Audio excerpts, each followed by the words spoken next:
وسلم على رسوله الكريم أما بعد فأعوذ بالله من الشيطان الرجيم بسم الله الرحمن الرحيم وكذلك نري إبراهيم ملكوت السماوات والأرض وليكون من المؤمنين صدق الله العلي العظيم وبلغنا رسوله النبي الكريم الأمين الرؤوف الرحيم الصلاة والسلام عليك يا رسول الله الصلاة والسلام عليك يا حبيب الله الصلاة والسلام عليك يا شفيع المذنبين وعلى آلك وأصحابك يا رحمة للعالمين صلى الله تعالى عليه وعلى آله وأصحابه وبارك وسلم. بعد الحمد والصلاة معزز محتشم حضرات زیرت شاہ الحمدللہ ثم الحمدللہ اللہ رب العزت کا کروڑا شکر و احسان کی اسمان کی رب العزت نے ہمیں ماہ رمضان مبارک کی یہ پرخیر اور نور بہارے ساعت میں اپنی زندگی میں دیکھنا نصیب فرمائی. رب کائنات ان پرخیر غریب قسم کے امت مسلمہ پر اپنا خصوصی فرد و کرم فرمائے. حضرت ابراہیم خلیل اللہ علیہ السلام کا ذکر خیر اور اس کا روز میں نے آپ حضرات کے سامنے کیا تھا. آپ کی تبلیغ کا انداز اور پھر بتوں کو توڑنا اور پھر نمرود کا آگ جلا کر آپ کو آگ میں پھینکنا اور پھر اللہ رب العزت اپنی قدرت کی شاہکار دکھلانا اور پھر نمرود و قوم نمرود پر اللہ کی طرف سے عذاب اور پکڑ آیا تھا. یہ ساری باتیں میں آپ حضرات کی گوش گزار کر چکا. آج کچھ مزید باتیں آپ حضرات کی گوش گزار کروں گا. اللہ رب العزت نے قرآن مجید فرقان حمید میں ارشاد فرمایا وَكَذَلِكَ نُرِي إِبْرَاهِيمَ مَلَكُوتَ السَّمَاوَاتِ وَالْأَرْضِ وَلِيَكُونَ مِنَ الْمُوقِنِينَ.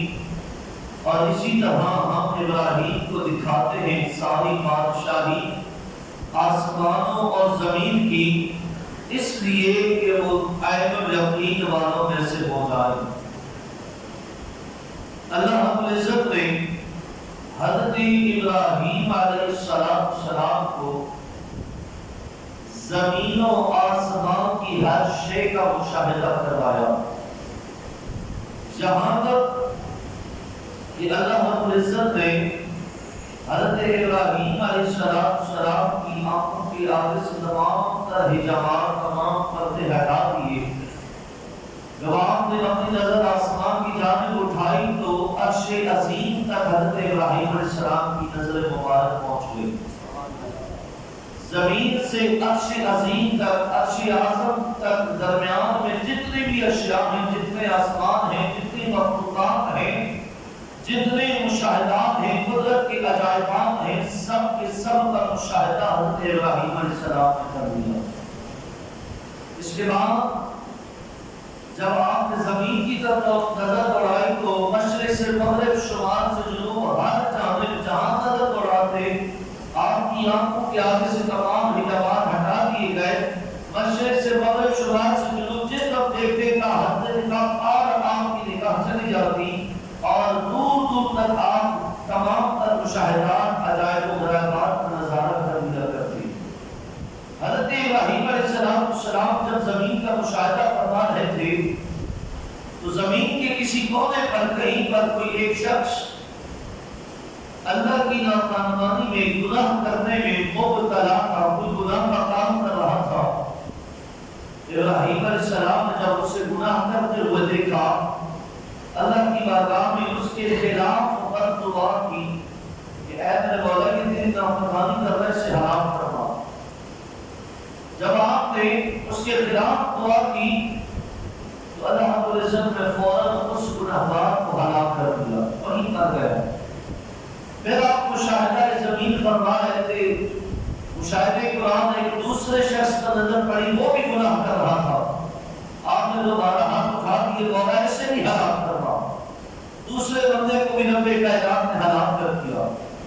پھر آپ مشاہدہ کر رہے تھے، تیسرا بندہ آپ کی مشاہدے لایا کہ جو وہ بھی گناہ کر رہا تھا، ابھی آپ کے دل میں یہ ارادہ پیدا ہوا، خیال پیدا ہوا کہ اس کے لیے بھی بد دعا کی جائے کہ اسے بھی ہلاک کر دیا جائے۔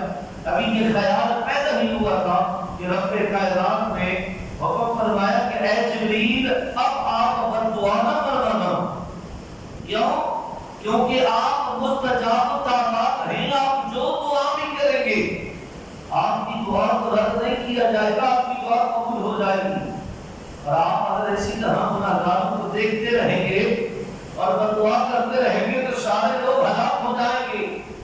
اے ابراہیم، میرے بندوں میں 3 قسم کے لوگ ہیں، ایک تو وہ لوگ جو گناہ کرتے ہیں اور گناہ کرنے کے بعد پھر انہیں توبہ کی توفیق مل جاتی ہے اور اپنی زندگی میں وہ اپنے گناہوں پر نادم و شرمندہ ہو کر میری بارگاہ میں سچے دل سے توبہ طائب ہو کر اپنے گناہوں کی معافی طلب کرتے ہیں اور میں ان کے گناہوں کو معاف کر دیتا ہوں۔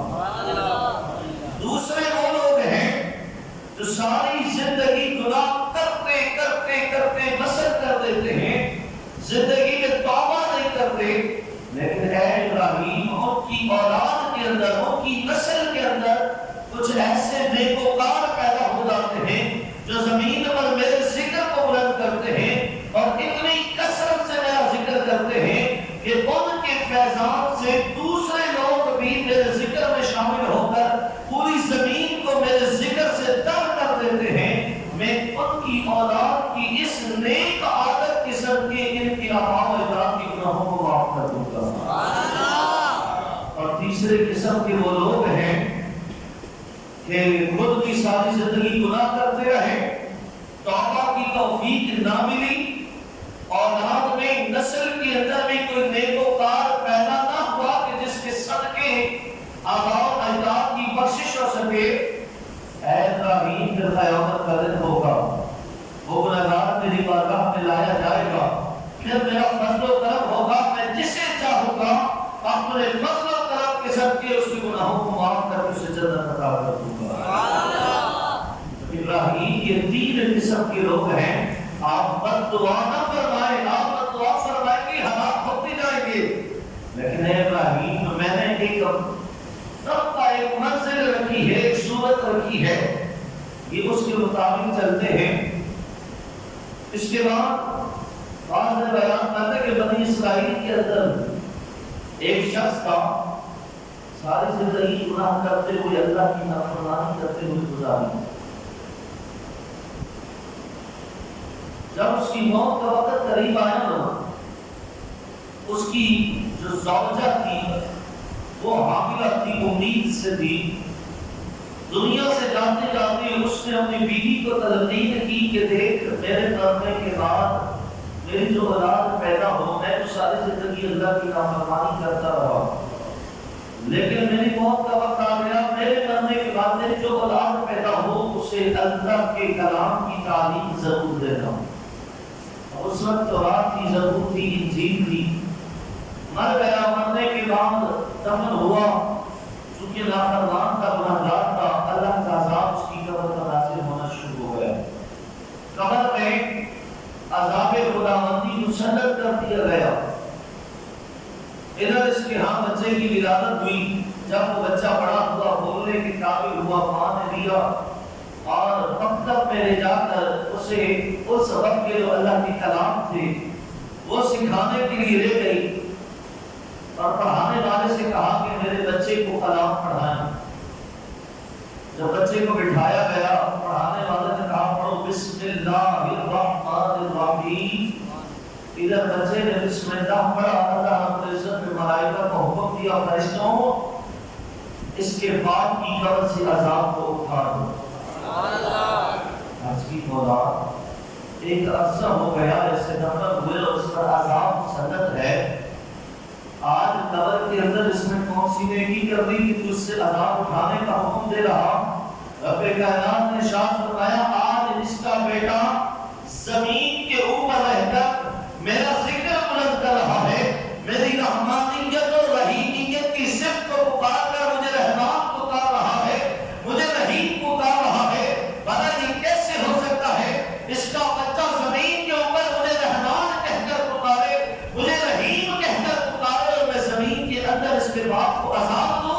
اس کے بیٹے نے مجھے رحمان الرحیم کہہ کر پکارا، اس کہنے کی صدقے سے میں اس کے باپ کے اوپر سے عذاب کو ہٹاتا ہوں، بخشش و مغفرت کر دی گئی۔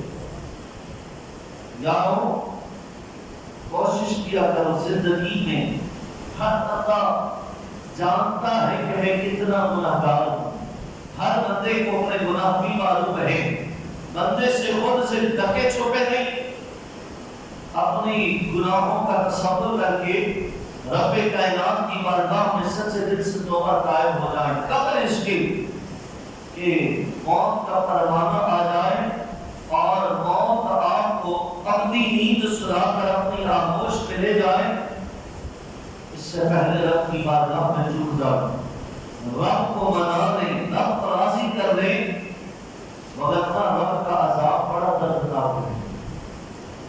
اور پھر اپنی اولاد کو جہاں دنیاوی تعلیم کے زیور سے آراستہ کرتے ہیں، وہیں دنیاوی تعلیم کے ساتھ دین کی تعلیم بھی سکھائیں، قرآن بھی پڑھائیں، دین کا عالم بنائیں، تاکہ کل کو یہ اولاد آپ کی بخشش کا سامان بن سکے، آپ کے لیے ذریعہ نجات بن سکے۔ جو باپ اپنی اولاد کو صرف دنیاوی تعلیم ہی دلاتے ہیں، دنیاوی تعلیم ہی ان کا نقطہ نظر ہوتا ہے، اور اولاد کا بھی سارا انحصار دنیاوی تعلیم پر ہوتا ہے کہ میں انجینئر بن جاؤں، میں ڈاکٹر بن جاؤں، پروفیسر بن جاؤں، پائلٹ بن جاؤں، اور دنیاوی تعلیم حاصل کرتے کرتے دین کی تعلیم حاصل نہیں کرتے۔ یاد رکھیے ایسی اولاد کبھی بھی اپنے والدین کی بخشش کی دعا نہیں کرتی۔ ہم نے آنکھوں سے یہ حال دیکھا ہے، ڈاکٹر، پروفیسر، انجینئر بیٹا ہے، پڑھا لکھا ہے، ڈگریاں پاس ہے، لیکن والدین کا جنازہ مسجد میں بیٹا پاگل کھڑا ہے، پوچھا جائے تیرے والدین کا جنازہ ہے اندر کیوں نہیں آتا، جواب مل جائے پڑھنا نہیں آتا، جنازہ پڑھنا نہیں آتا۔ اور اگر شرم کے معنی آپ کی جائے تو اسے یہ نہیں پتا ہوتا کہ پہلی تکبیر کے بعد کیا پڑھتے ہیں، دوسری کے بعد کیا پڑھتے ہیں، تیسری کے بعد کیا پڑھتے ہیں۔ 2-3 دن سر پہ ٹوپی ہوگی، لوگ ملنے والے آ رہے ہیں، تعزیت ہوگی، نمازیں پڑھے گا، ہفتے بعد سر سے ٹوپی بھی اتر جائے گی، مسجد کا راستہ بھی دور جائے گا۔ لیکن اگر اولاد نیکوکار ہوگی، اولاد کو آپ نے قرآن کی تعلیم سے آراستہ کیا ہوگا، دین کا عالم بنایا ہوگا، نمازی بنایا ہوگا، جب آپ کا انتقال ہوگا بیٹا پڑھ کر کہے گا قاری صاحب اجازت دیں باپ کا جنازہ میں خود پڑھاؤں گا۔ مزہ تو تب ہے جب بیٹا پڑھ کر کہے کہ جنازہ میں پڑھاؤں گا، اور پھر وہ بیٹا جو نیکوکار ہو وہ 1-2 دن نمازیں پڑھ کر چھوڑ نہیں دیتا، بلکہ خود نماز کا پابند ہوتا ہے، جب جب نماز پڑھے گا باپ کی بخشش کی دعا بھی کرے گا۔ اپنی اولاد کو نمازی بناؤ، اولاد کو قرآن کی تعلیم دلاؤ، اگر چاہتے ہو کہ تمہاری آنے والی نسلیں کامیاب ہوں، سرخرو ہوں، اور تم بھی بخشے جاؤ، تمہارے لیے صدقہ جاریہ بن جائے، تو خود بھی نمازی بنے اور اولاد کو بھی نمازی بنائے۔ اولاد کی اچھی تربیت کرے، اچھی تربیت کریں گے تو پھر اچھا پھل بھی کھائیں گے۔ اگر اچھی تربیت نہ ہو، یاد رکھو اولاد جب کوئی نیک عمل کرتی ہے نا، تربیت ماں باپ کی ہوتی ہے، اولاد نیک عمل کرتی ہے تو اولاد کو تو اس کا اجر ملتا ہے، لیکن ساتھ میں ماں باپ کو بھی اس کا ثواب ملتا ہے۔ کیا تربیت ماں باپ نے کی ہے؟ اور اگر اولاد نیکوکار نہ ہو، نافرمان ہو، گنہگار ہو، بدکار ہو، یاد رکھیے چونکہ ماں باپ نے اس کی تربیت اچھی نہ کی، گناہ وہ کرے گا، اسے اس کا عذاب ملنا ہی ملنا ہے، لیکن ماں باپ کی بھی پکڑ ہونی ہے۔ اس لیے اولاد کی تربیت اچھے طریقے سے کیا کریں تاکہ آنے والی نسلیں آپ کی سمجھ جائیں۔ حضرت علیہ شام، اس کے بعد حضرت ابراہیم خلیل اللہ علیہ السلام، آپ نے اللہ رب العزت کی بارگاہ میں اپنی خواہش کا اظہار کیا کہ وَإِذْ قَالَ إِبْرَاهِيمُ رَبِّ أَرِنِي كَيْفَ تُحْيِي الْمَوْتَىٰ قَالَ أَوَلَمْ تُؤْمِنْ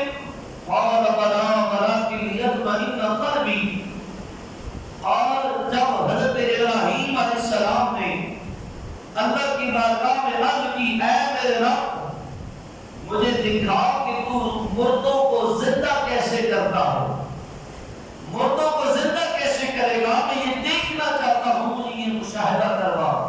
رب کائنات نے ارشاد فرمایا اے ابراہیم کیا تجھے اس بات پر یقین نہیں کہ ہم مردوں کو زندہ کریں گے؟ ابراہیم علیہ السلام نے عرض کی میرے مولا یقین تو ہے لیکن میں چاہتا ہوں مجھے عین الیقین ہو جائے، آنکھوں سے دیکھ لوں تاکہ میرا یقین مزید پختہ ہو جائے۔ رب کائنات نے حکم ارشاد فرمایا اے ابراہیم ایسا کرو 4 پرندے لے لو۔ اب روایات میں آتا ہے حکم دیا گیا ایک مور، ایک گدھ، ایک کمپا اور ایک مرغا، اور بعض روایات میں آتا ہے کہ گدھ کی بجائے کبوتر کا حکم دیا گیا، لیکن زیادہ تر جو روایات ہیں وہ گدھ کی ہیں، اور گدھ، کمپا، مرغا، یہ 4 پرندے رب کائنات نے آپ کو جمع کرنے کا حکم ارشاد فرمایا اور فرمایا کہ اے ابراہیم ان 4 کو ذرا اپنے آپ سے مانوس کیجئے، انہیں اپنے قریب کیجئے، اور اپنے قریب کرنے کے بعد جب یہ آپ سے مانوس ہو جائیں، آپ کی قریب ہو جائیں، تو پھر اس کے بعد آپ ان 4 کو ذبح کیجئے گا۔ ذبح کرنے کے بعد پھر ان کے جسم کے ٹکڑے ٹکڑے کر کے بوٹی بوٹی بنا کر پھر ان سب کی گوشت کو آپس میں مکس کر لیجیے گا۔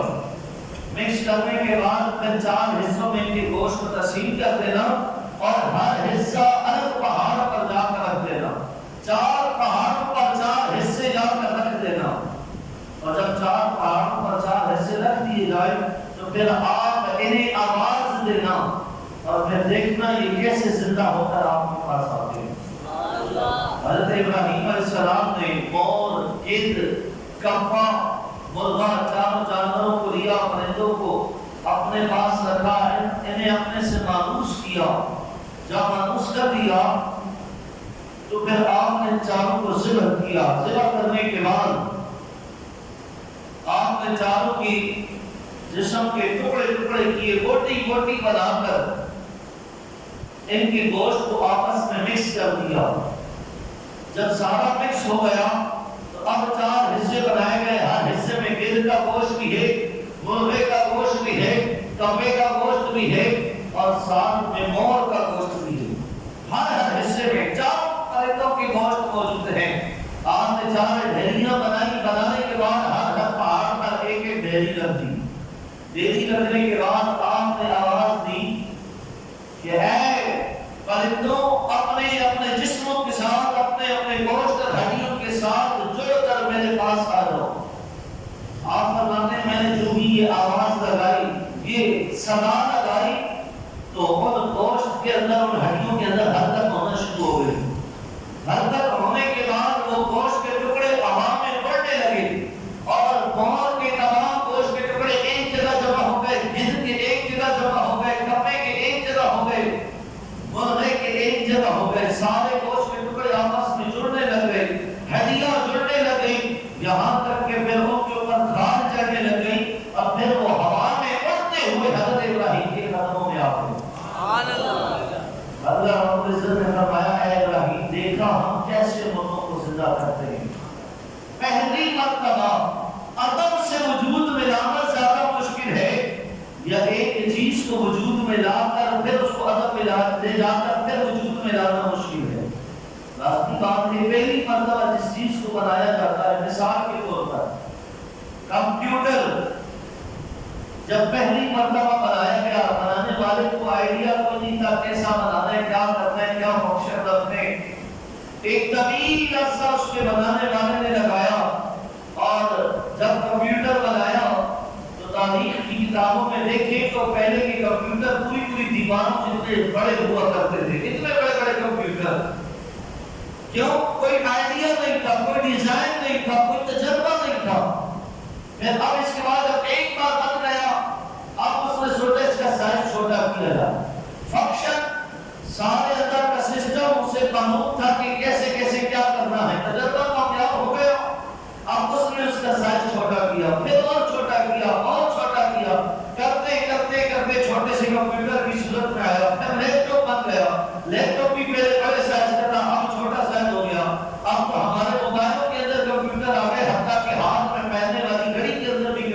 آ گیا، اتنا بڑا کمپیوٹر رہ گیا اتنا سا.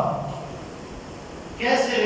پہلی مرتبہ آئیڈیا کوئی نہیں تھا، پہلی دفعہ بنایا تو مشکل تھا، لیکن جب ایک مرتبہ بنا دیا اب وہ مشکل ختم، ہم بناتا چلا گیا. اسی طرح جب انسان کا وجود ہی نہیں تھا تو پہلی دفعہ بنانا انسان کو مشکل تھا، یا بنانے کے بعد جب موت دے دی پھر بنانا مشکل ہے. پہلی مرتبہ رب کائنات نے فرمایا اے ابراہیم جب آپ نے عدم سے انسان کو وجود عطا کیا، جب انسان کا نام و نشان ہی نہیں تھا، جب ہم نے عدم سے انسان کو وجود عطا کیا تو وجود عطا کرنے کے بعد موت دے کر دوبارہ زندہ کرنا ہمارے لیے کون سا مشکل تھا. رب نے تو کن فرمانا ہے اور فیکون ہو جانا.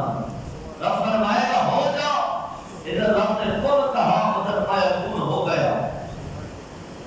اس طرح آپ نے رب کی قدرت کے یہ شاہکار یہ مشاہدے آپ نے کیے.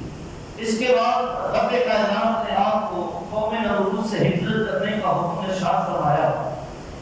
آپ نے قوم نمرود سے ہجرت فرمائی اور حران ایک علاقہ ہے، وہاں آپ کا ایک چچا تھا جس کا نام تھا حاران. آپ اس کے پاس تشریف لے گئے. جب آپ حاران کے پاس گئے نا، حاران نے آپ کی نیک بختی دیکھی، آپ کا تقوی، آپ کی پرہیزگاری دیکھی. تو حاران کی ایک بیٹی تھی جس کا نام تھا سارا، انتہائی خوبصورت. روایات میں آتا ہے زمین پر عورتوں میں سب سے زیادہ اللہ نے اگر کسی عورت کو حسن و جمال اور خوبصورتی عطا فرمائی تو وہ حضرت سارا سلام اللہ علیہا، جو کہ حضرت ابراہیم علیہ السلام کی پہلی زوجہ مبارکہ. حاران نے اپنی بیٹی حضرت سارا کا نکاح حضرت ابراہیم سے کر دیا. حضرت سارا حضرت ابراہیم کا ایمان بھی لے آئی. حضرت ابراہیم علیہ السلام نے اپنی تبلیغ کا سلسلہ جاری رکھا.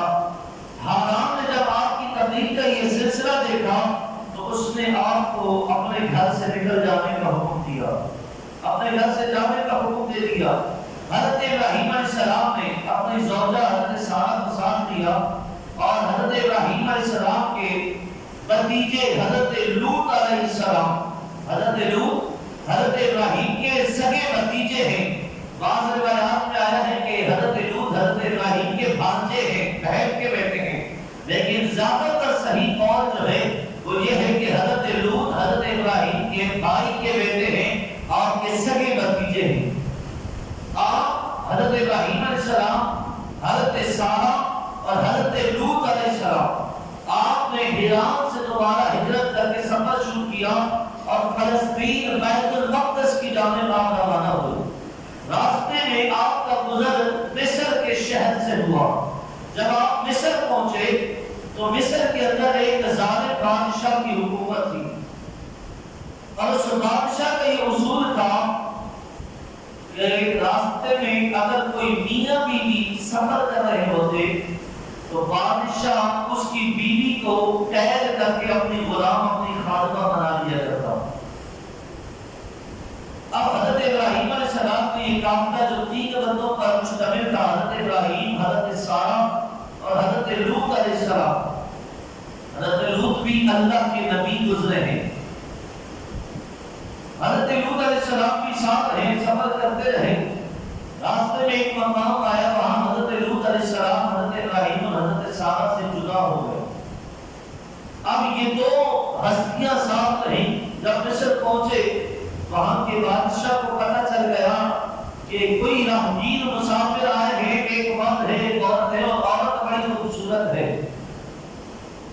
اس نے اپنا ایلچی بھیجا کہ جا کر معلوم کر کے آؤ کہ ان دونوں مرد عورت کے درمیان رشتہ کیا ہے. ادھر ابراہیم علیہ السلام کو اللہ کی جانب سے وحی کے ذریعے مطلع کر دیا گیا کہ یہاں کا بادشاہ ظالم ہے، اس کی اصول ہے اور اس نے اپنا ایلچی بھیجا ہے، لہذا حکمت عملی سے کام لیا جائے. حضرت ابراہیم علیہ السلام کے پاس وہ ایلچی قاصد آیا اور آ کر پوچھا کہ ہمارے سردار کا حکم ہے کہ بتاؤ یہ عورت جو تمہارے ساتھ ہے وہ کون ہے. تو حضرت سارا تو آپ کی زوجہ تھی، بیوی تھی. حضرت ابراہیم علیہ السلام نے فرمایا یہ میری بہن ہے. کیا کہا؟ یہ میری بہن ہے. کیونکہ وہ صرف بیوی بیویوں کو قید کیا کرتا تھا، بہنوں کو قید نہیں کرتا۔ جب اس قاصد نے سنا، سن کر واپس چلا گیا۔ ابراہیم علیہ السلام حضرت سارہ کے پاس آئے اور آپ نے ساری صورتحال سے آگاہ کیا اور فرمایا کہ قاصد آیا تھا، پوچھا تو میں نے بتایا ہے کہ تم میری بہن ہو۔ تو حضرت سارہ نے عرض کی، اے میرے آقا میں تو آپ کی زوجہ ہوں۔ کہا وہ بات ٹھیک ہے تم میری زوجہ ہو، لیکن آدم کی اولاد ہونے کی وجہ سے اسلامی طور پر تم میری بہن ہو اور میں تمہارا بھائی ہوں۔ اسلامی قانون کے مطابق آدم کی اولاد ہونے کی حیثیت سے، وگرنہ جو قانون قدرت ہے اس سے تو تم میری بیوی ہو، میں تمہارا شوہر ہوں، لیکن میں نے آدم کی اولاد ہونے کی وجہ سے کہا ہے کہ تم میری بہن ہو۔ یہ بات تمہیں سمجھ آ گئی؟ کہا کہ اگر تمہارے پاس بھی قاصد آئے تو تم نے بھی یہی جواب دینا ہے اور اپنے دل میں یہی نیت رکھنی ہے کہ یہ آدم کی اولاد ہونے کی وجہ سے میرے بھائی ہیں اور میں ان کی بہن۔ لیکن یہ بات یاد رکھیے کہ آج کے دور میں کوئی اس طرح اپنی میاں بیوی آپس میں جا کر یہ کام نہ کیجیے گا کہ اپنی بہن کو جا کر کہہ دیں تو میری بہن ہے، اپنی بیوی کو کہہ دیا اور پھر جا کر دی آدم کی اولاد یہ بھی ہے، میں بھی ہوں، لہٰذا اس وجہ سے کہ میری بہن ہے۔ نہ یہ کام نہیں کرنا۔ بیوی کو بہن کہہ دیا تو ریکارڈ ٹوٹ جائے گا، سمجھ آئیے؟ ہاں، گھر جا کے تجربے نہیں کرتے رہنا۔ یہ انبیاء کرام کی ایک حکمتیں ہوا کرتی تھی جو اللہ کی حکم سے وہ اپنایا کرتے تھے۔ اللہ کا حکم ہوتا تھا کیونکہ انبیاء اپنی مرضی سے کوئی کام بھی نہیں کرتے، وہی کام کرتے تھے، وہی آپ ارشاد فرمایا کرتے جس کا رب نے حکم دیا ہوتا۔ ٹھیک ہے نا؟ شریعت مصطفیٰ کے اندر اگر کوئی شخص اپنی بیوی کو بہن کہہ دے گا یا اپنی بہن جیسی بھی کہہ دے گا، یا کسی نے اپنی بیوی کو کہا تو میری ماں جیسی ہے، نکاح تو نہیں ٹوٹ جائے گا۔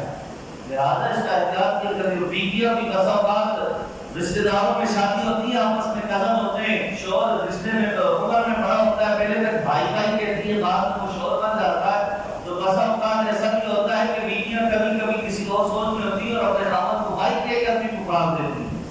تو اس طرح اپنی بیویوں کو کہیں کہ تھوڑا سا جو ہے نا احتیاط کا معاملہ بھی اپنائیں۔ اگر اس طرح بے احتیاطی کرے گی تو نکاح ٹوٹنے پر آ جائے گا۔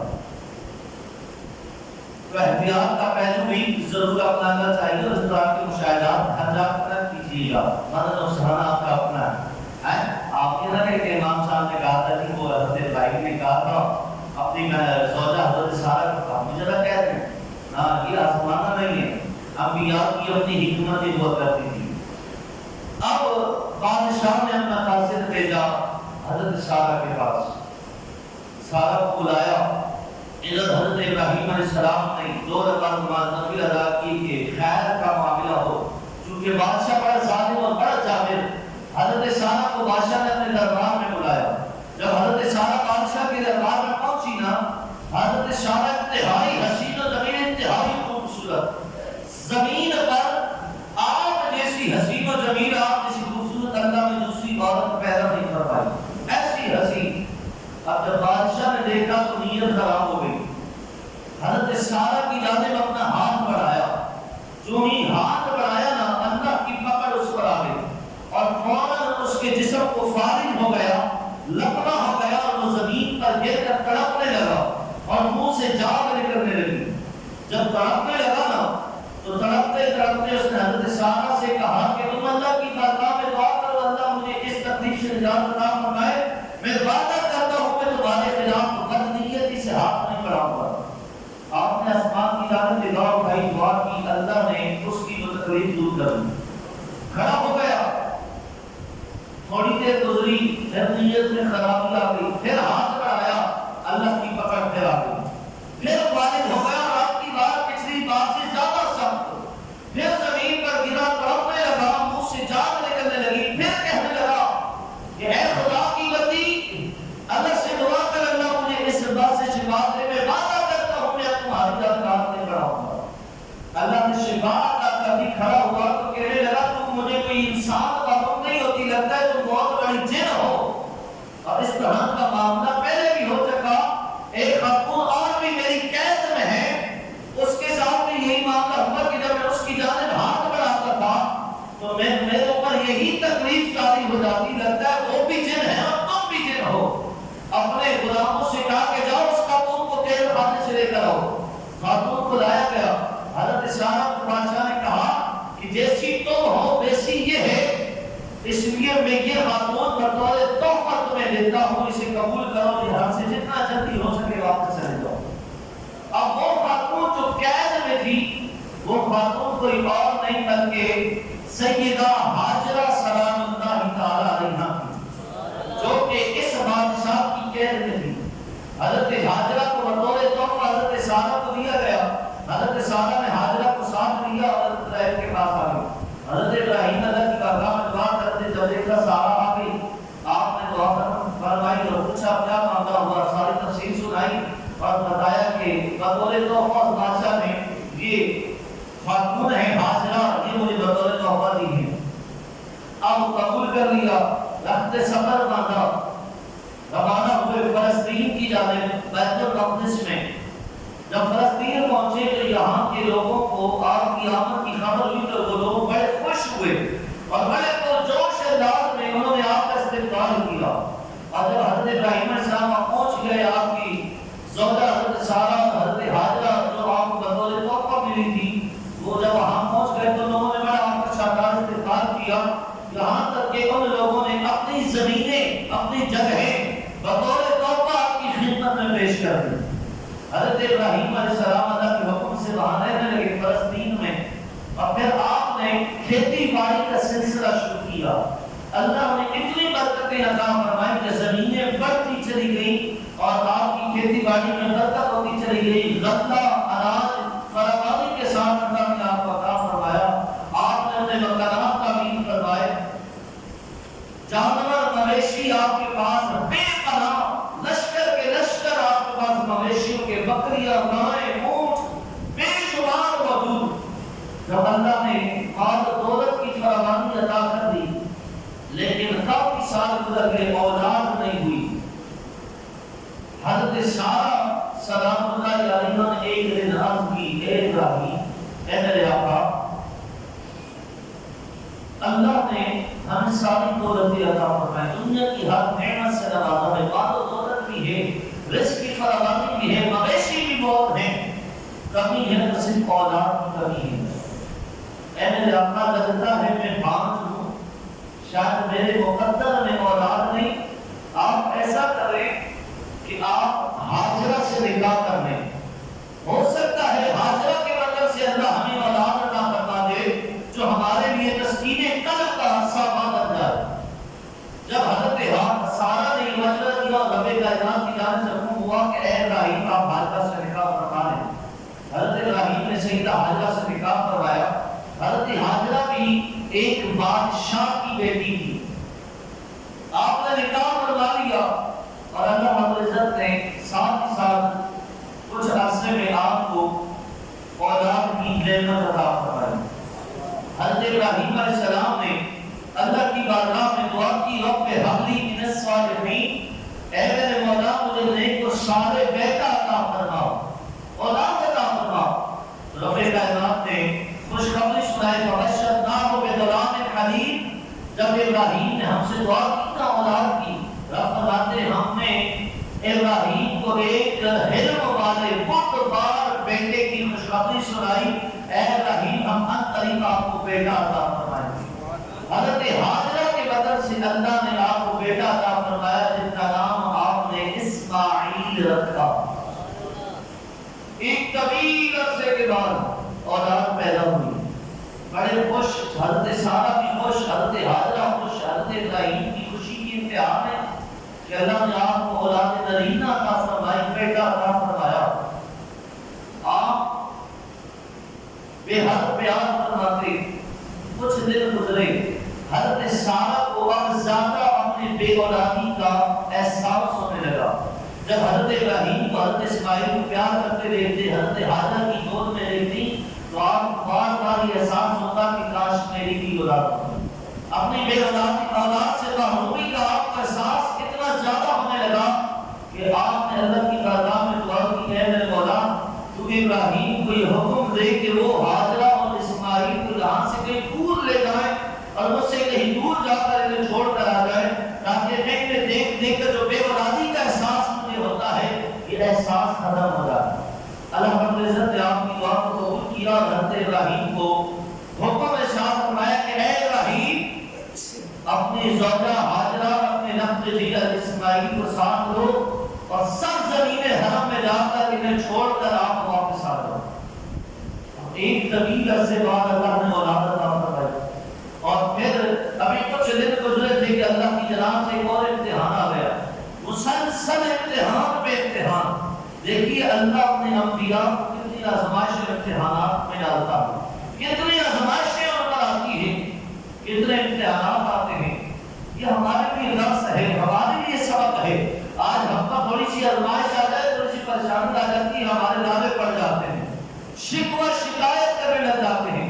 امام صاحب کے پاس بول جاتے تھے دیکھیں استخارہ کریں، کسی نے کچھ کر تو نہیں دیا، کاروبار میں تھوڑی سی رکاوٹ آ جائے تو فوراً استخارہ کروانے آ جاتے ہیں، دیکھو کسی نے کوئی بندش تو نہیں کروا دی، کوئی جادو تو نہیں کروا دیا، گھر میں لڑائی جھگڑے تو فوراً بہن ایک بنا دی، ذہن ہمارا بن گیا کہ کچھ ہے، کچھ اگر ہمارے معاملات اسلام کو ہے، ہو سکتا ہے داس میں کسی نے کچھ کروایا اور خدا کا خوف کرے اس معاملے سے کچھ بات نہیں ہوئی۔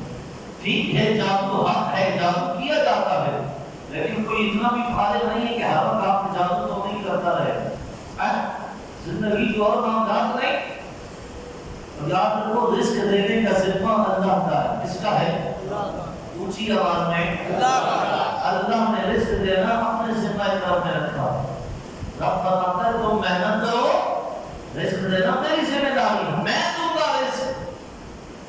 مجھے بتاؤ جب رزق دینے کی ذمہ داری رب نے اپنے ذمہ کرم پر رکھی ہے تو کیا اللہ سے بڑھ کر کوئی اور طاقت ہے؟ کیا کوئی اور مرتبہ مقام والا ہے؟ سب سے اونچا مقام کس کا؟ سب سے زیادہ طاقتور کون ہے؟ جب اللہ کہہ رہا ہے رزق دینا میرا کام ہے، درمیان میں کون رکاوٹ بن سکتا؟ ہمیشہ رکاوٹ وہ بنتا ہے جو دونوں سے زیادہ طاقتور ہو۔ جب وہ جنات ہم سے طاقتور ہیں، لیکن کیا وہ اللہ سے بھی زیادہ طاقتور ہیں؟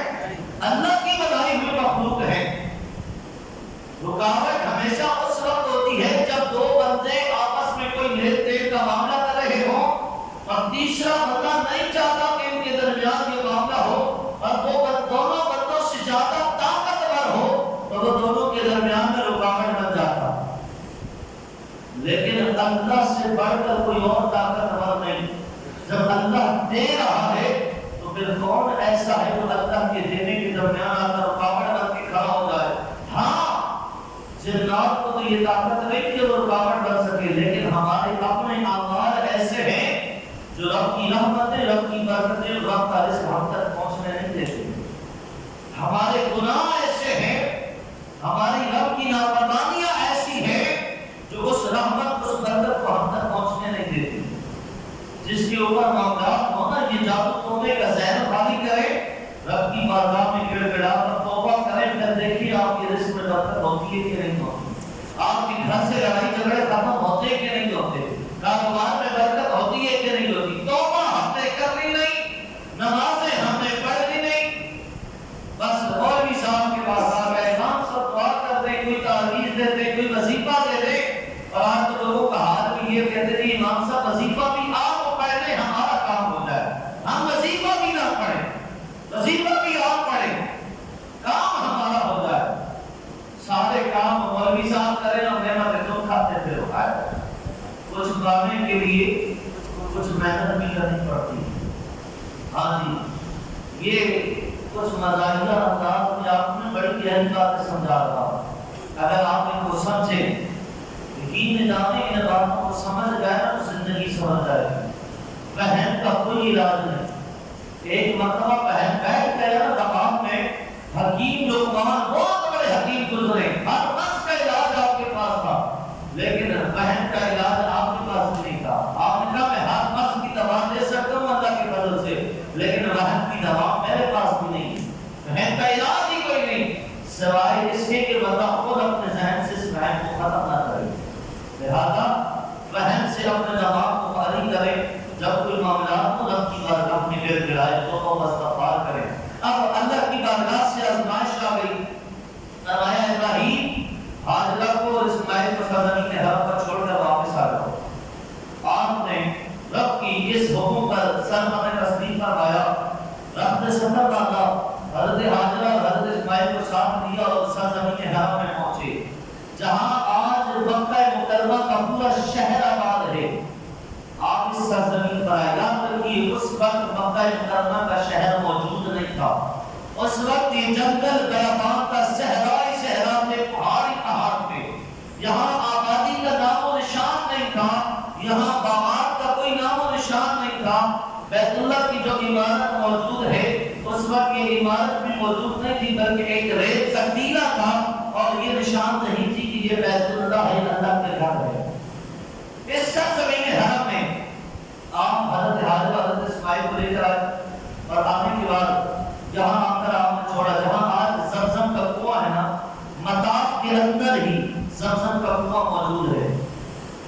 جہاں آج زمزم کا کنواں ہے اس جگہ اس وقت ایک درخت تھا، اس درخت کے سائے میں آپ حضرت حاجرہ کو حضرت اسماعیل کو چھوڑا، ایک پانی کا مشکیزہ دیا، کھجوروں سے بھرا ہوا ایک تھیلا دیا اور واپس جانے لگے۔ حضرت حاجرہ نے آپ کا دامن پکڑ کر روکا اور فرمایا، عرض کی کہ اے میرے سرکار، آپ ہمیں یہاں جنگل بیابان میں صحرا میں جہاں بندہ نہ بندے کی ذات انسانیت کا نام و نشان تک نہیں، نہ اناج کا کوئی نام و نشان ہے، ہمیں یوں بے آسرا کہاں چھوڑ کر جا رہے؟ ابراہیم علیہ السلام کو جواب نہ دیا، آپ چلتے رہے، دوسری بار آپ کو روکا، پوچھا جواب نہ دیا، تیسری بار پھر پوچھا جواب نہ ملا، تو حضرت حاجرہ نے عرض کی، میرے سر کے تاج، کیا یہ اللہ کا حکم ہے آپ کو کہ آپ ہمیں یہاں چھوڑ کر چلے جائیں؟ حضرت ابراہیم علیہ السلام کا ہاں یہ اللہ کا حکم ہے۔ حضرت حاجرہ نے پھر کہا، دیکھو توکل کیسا، جب سنا نا کہ اللہ کا حکم ہے تو آپ نے کہا اگر اللہ کا حکم ہے تو وہ رب ہمیں یہاں پہ آسرا نہیں ہونے دے گا، وہ ضرور ہمارے لیے کوئی نہ کوئی انتظام ضرور فرمائے گا۔ یہ کہہ کر آپ دوبارہ اس درخت کے سائے میں چلی گئی۔ حضرت ابراہیم چلتے چلے گئے، جب آپ ان سے دور ہو گئے، اتنا دور ہو گئے کہ وہ دونوں ہستیاں آپ کی نظروں سے اوجھل ہو گئیں، حضرت ابراہیم نے رب کی بارگاہ میں ہاتھ اٹھائے، دعا کی، ربنا انی اسکنت من ذریتی بواد غیر ذی زرع عند بیتک المحرم، اے میرے مولا، میں اپنی اولاد میں سے کچھ تیرے اس مقدس گھر کے پاس انہیں چھوڑ کر جا رہا ہوں، ایسی وادی میں جہاں اناج کا، کھیتی باڑی کا کوئی نام و نشان تک نہیں ہے۔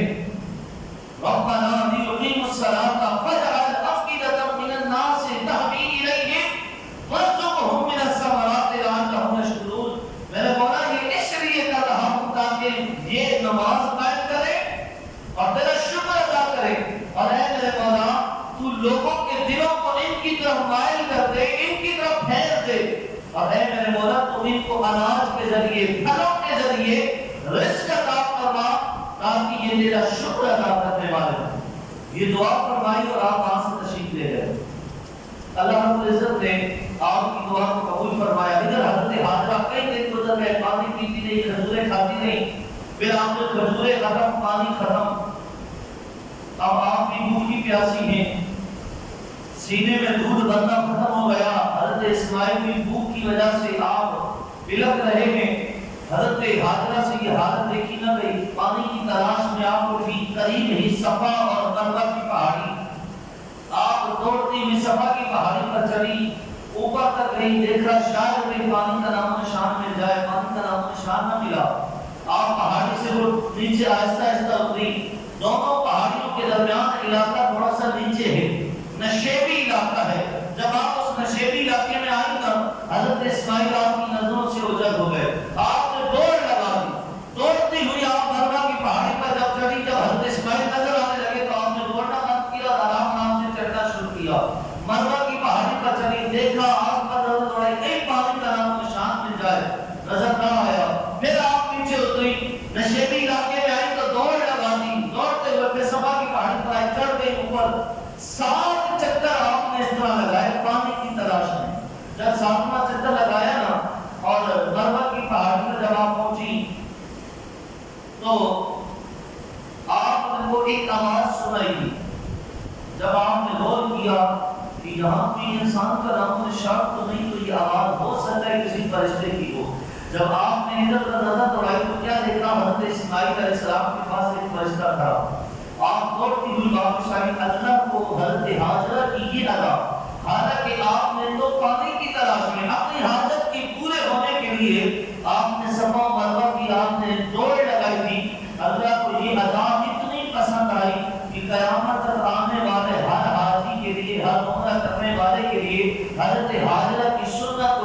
فرمان نازل کر دیا. جب تک عمرہ کرنے والا حاجی حج کرنے والا صفا مروہ پر اسی طرح جب تک دوڑ نہیں لگائے گا جس طرح حضرت حاجرہ نے لگائی تب تک نہ اس کا عمرہ مکمل ہو سکتا ہے نہ ہی اس کا حج مکمل ہو سکتا ہے. آپ آئیں ادھر حضرت اسماعیل اپنی ڈیری کر رہے تھے, فرشتے نے اپنا پر مارا تو حضرت اسماعیل کی ڈیری لگڑنے سے وہاں سے پانی کا چشمہ پھوٹ پڑا. سوئی پانی کا چشمہ پھوٹا نا تو حضرت حاجرہ سلام اللہ تعالیٰ علیہ کا آپ نے فوراً پانی اوپر کر باہر نکلنے لگا تو آپ نے مٹی کو جمع کر کے نا ایک چار دیواری پر آنا شروع کی اور پانی کو روکنا چاہا اور اس پانی سے ایک چلو بھر کر آپ نے پیا. پینے کے بعد جب پانی مسلسل اوپر کر نکلنے لگا آپ نے چار دیواری مٹی سے بنا کر پانی کو روکنا چاہا لیکن پانی مسلسل نکل رہا تو حضرت حاجرہ نے پانی کو خارج کر دکھایا, یا ماء زمزم, اے پانی ٹھہر جا. جو ہی آپ نے یہ کہا پانی اس چار دیواری کے اندر رک گیا. حضور علیہ السلام فرماتے ہیں کہ اللہ کی رحمت نازل ہو اسماعیل کی والدہ حاجرہ پر کہ جنہوں نے اس چشمے کو زمزم کہہ کر رکنے کا حکم دیا. اگر حضرت حاجرہ اس چشمے کو زمزم کہہ کر, زمزم عربی کا لفظ اس کا معنی ہے ٹھہر جا, اگر اس کو یہ زمزم نہ کہتی تو آج اس پانی کا چشمہ بہ رہا ہوتا. لیکن یہ آپ کی ایک کرامت تھی کہ جب آپ نے زمزم کہا تو پانی وہیں کا وہیں رک گیا. لیکن اللہ کی قدرت ایسی ہے کہ اس وقت سے لے کر آج تک نہ جانے کروڑوں اربوں لیٹر اس میں سے پانی روزانہ نکالا جاتا ہے, لیکن اس کے باوجود بھی اس پانی کے اندر ایک قطرہ بھی کمی نہیں آتی. ایک قطرہ بھی آج تک وہ چشمہ خشک نہیں ہوا, جتنا پانی تھا اتنا کا اتنا ہی ہے. اس کے بعد حضرت ابراہیم نے جو دعا کی تھی کہ لوگوں کے دل کی طرف پھیر دے, تو ایک وقت ایسا آیا کہ ایک قبیلہ جس کا گزر ہوا اس علاقے سے, جس کا نام تھا قبیلہ بنی جرہم, اس قبیلے کا گزر جب سرزمین حرم سے ہوا تجارتی قافلہ کا گزر کر جا رہا تھا, پانی کی تلاش بھی ان کے پاس پانی ختم ہو گیا. قافلے والوں نے دیکھا دور ہوا میں ایک جگہ پرندے اڑ رہے ہیں. کسی شخص نے کہا پرندے وہاں پر ہوتے ہیں جہاں پانی کا کوئی نام و نشان ہوتا ہے, لگتا ہے کہ یہاں قریب کوئی پانی موجود ہے. قبیلے کے سردار نے کہا جاؤ تلاش کرو کیا پانی کا نام و نشان ہے, ہم بھی پیچھے آ رہے ہیں. جب وہ وہاں پہنچا تو کیا دیکھا کہ پانی کا ایک چشمہ ہے اور پاس ہی ایک خاتون بیٹھی ہے جس کی گود میں ایک بچہ. جب قبیلے والے پہنچے اس نے جا کر بتایا پانی بھی موجود ہے لیکن پاس ایک خاتون بیٹھی ہے اور اس کی گود میں بچہ ہے. سردار آیا اور آ کر کہنے لگا کہ اے خاتون, اگر آپ ہمیں اس پانی میں شریک بنا دیں, ہمیں اس سے پانی پینے دیں, پانی حاصل کرنے دیں, تو ہم بدلے میں آپ کو اپنے جانوروں کا دودھ دیں گے. آپ ہمیں پانی دیں, ہم آپ کو دودھ دیں گے. حضرت سارہ نے شرط کو منظور کر لیا, پانی پینے کی اجازت دی. انہوں نے آپ کو دودھ پلانا شروع کیا یہاں تک کہ اس قبیلے والے نے, اس قافلے نے وہیں پر اپنے خیمے گاڑ لیے اور یہ ارادہ کر لیا کہ آج کے بعد ہم اسی سرزمین پر اپنی آبادی کو بڑھائیں گے. اللہ رب العزت نے اس قبیلہ بنی جرہم سے اس سرزمین حرم کی آبادی کو اللہ رب العزت نے شروع فرمایا. وقت گزرتا چلا گیا, اللہ رب العزت نے انہیں پھلوں کے انعامات عطا فرمائے. حضرت ابراہیم کی دعا کا ثمر یہ ہوا کہ آج تک آپ دیکھ لیں مکہ مکرمہ صحرائی زمین ہے, آس پاس سارے پہاڑ ہیں, لیکن دنیا بھر کے تمام پھل آپ کو مکہ مکرمہ کے اندر ملیں گے اور اعلیٰ سے اعلیٰ قسم کا فروٹ آپ کو مکہ میں ملے گا. آپ کو اپنے شہر, اپنے علاقے, اپنے ملک میں اس طرح کا پھل نہیں ملے گا جس طرح کا پھل آپ کو مکہ مکرمہ میں ملے گا. یہ حضرت ابراہیم کی اس دعا کا ثمر, اس دعا کا نتیجہ. اس کے بعد وقت گزرتا چلا گیا. حضرت اسماعیل علیہ السلام کچھ بڑے ہوئے, کعبۃ اللہ کی تعمیر کا آپ کو حکم ہوا. حضرت اسحاق علیہ السلام حضرت سارہ کے بدن سے پیدا ہوئے 14 سال بعد. حضرت اسماعیل کی 14 سال کے بعد, حضرت اسماعیل کی ولادت کے 14 سال کے بعد حضرت اسحاق علیہ السلام پیدا ہوئے. یہ سارے واقعات پھر حضرت اسماعیل کی قربانی کا حکم جو رب کائنات نے دیا, یہ سارے واقعات زندگی میں وفا کی. تو کل انشاءاللہ العزیز آپ حضرات کی گوش گزار کروں گا. اللہ رب العزت ہم سب کا حامی ناصر ہو. اللہ رب العزت ہم سب کو رمضان مبارک برکت بہاریں ہم سب کو نصیب فرمائے. باقر دعوانا الحمدللہ رب العالمین.